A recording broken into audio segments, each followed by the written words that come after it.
Hi, Alma. It's so great to see you today. Nice to have you here. Although I see you often, but great to have you with us today. Absolutely. And it's such a great day.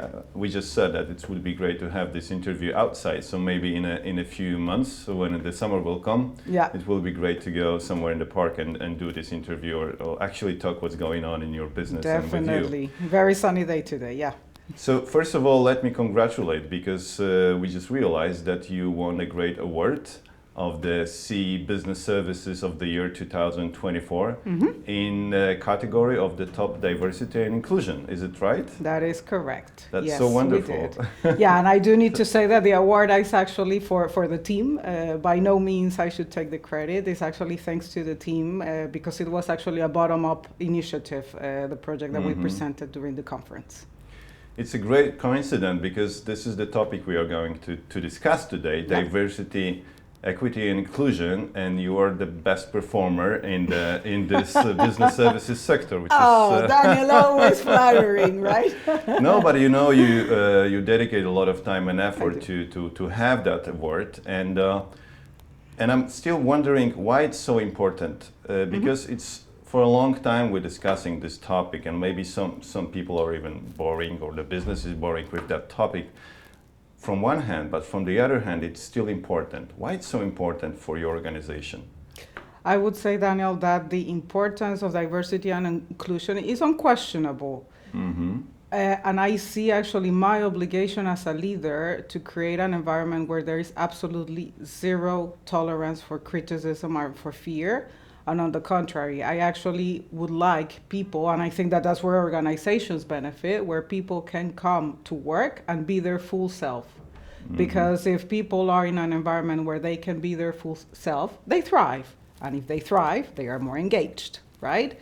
And if they are more engaged, the natural consequence is that they will stay longer with the organization. And the consequences go on and on, right? If they stay longer with an organization, then they create long-lasting client relationships. And at the very end of all of it, there is growth. There's growth for the employee, there's growth for the company. So it's a win-win situation for everyone. And of course, I do need to add the topic of innovation. If we are in an environment where there are diverse points of view, and I'm not only talking about culture, by the way, but I'm talking about diversity in its broader sense. Age, different academical backgrounds, different skills, different competence. So if there is an environment of that kind, the team is more likely to bring innovative solutions, innovative products, innovative services to the market. And that's very important what you just mentioned about different aspects of DEI. And what is the focus in your organization in terms of these different aspects right now, or whether you have the equal attention to each of them? I don't think I can say we have equal attention to all of them, but I can say that we're actually doing a lot. And because actually in the last couple of years we had been doing quite a lot, I don't want to say that we have resigned from the number of initiatives, but probably we're trying to make them more focused and more targeted. So for instance, actually interestingly, today is the International Women's Day. So congratulations to all inspiring and professional women out there. So we're concentrating on women, for example, because in the organization, in general terms, we're quite diverse. So we're pretty much 50-50. The challenge is, and I think Mercer is not the exception, that the higher you go, then the less female representation you see in higher, more senior positions. And so women are an area of focus. The LGBTQ plus community, also an area of focus. Neurodiversity is actually an area of focus, and that it's the topic of the project that we actually run at Mercer and presented during the CE Business Leaders Conference. Trying to think if there's anything else. Well, cultural diversity as well. Important to mention that at Mercer, 30% of our employees are people of non-Polish origin. So diversity in terms of culture and different nationalities. So we have 26 different nationalities in the office represented these days. So that topic as well is equally super important for us. There is an area where, in all honesty, I regret that we're not doing enough, which is the area of people with disabilities. I think that is an area where we have not focused enough, and I would like to see us as a team doing more in that particular space within diversity and inclusion. And lastly, we're actually getting prepared for the EU directive on pay equity and pay transparency, which is going to be a very, very hot topic, making sure that people are compensated in an equitable manner. So it's early days, but we're still making some effort to start to prepare for it. So definitely you're one of the role player in the market, Yes. not only in the Central Eastern Europe, but globally. Yeah. So congratulations again. You said about the focus internal. I think that the focus is more internal when I hear that.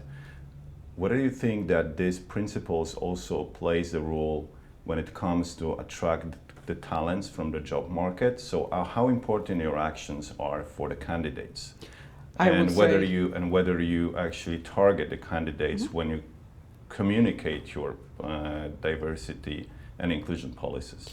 We absolutely do. And I would say that in the last couple of years, actually, I think that COVID, for example, was a breaking point for most companies and for Mercer for sure, where we started being more active and I would say more open in the market about what our employee value proposition is.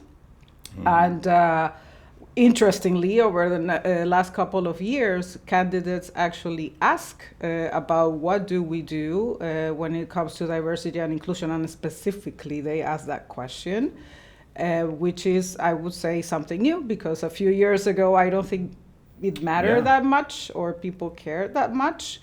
And actually, we don't have a survey, but actually uninformally, we have asked people that have joined us, say, in the past 12 months, why did they accept our offer? And interestingly, I think I could dare to say that probably 75% of them have responded that because Mercer has a very, very strong diversity and inclusion brand, and people talk about it in the market. And actually, we also had a colleague that joined us, I think, like 3 months or so, and she had 2 offers at the same time. And actually, she informed us that she picked the Mercer one because this other company that made an offer to her did not have a diversity and inclusion business resource. So. Excellent example. Again, congratulations. So, you're saying that this is important not only internally to retain the talent, but also to gain the talent as a part of the employee value proposition. Mm-hmm. And what about the business perspective? As we know, you're triple hatting, being the site leader, being the transformation leader, but also being the European consulting leader. Yeah. And now whether it helps in the communication, in the cooperation with your partners, with your clients, with your prospects, how you use the DEI story? I would say it's super important because very often when the teams and I, right, the consulting team for Europe is going in front of the clients whenever they are asking advice for diversity and inclusion, but I would say that it equally applies to any other people-related topic. Very often we get the question, what is Mercer doing?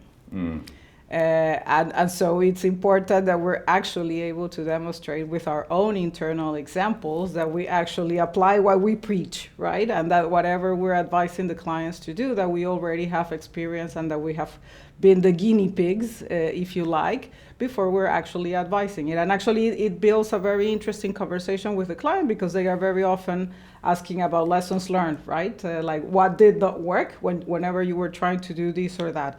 So it actually triggers very interesting discussions with the clients, and it's a regular question that we get every time we go out to pitch a project with a client.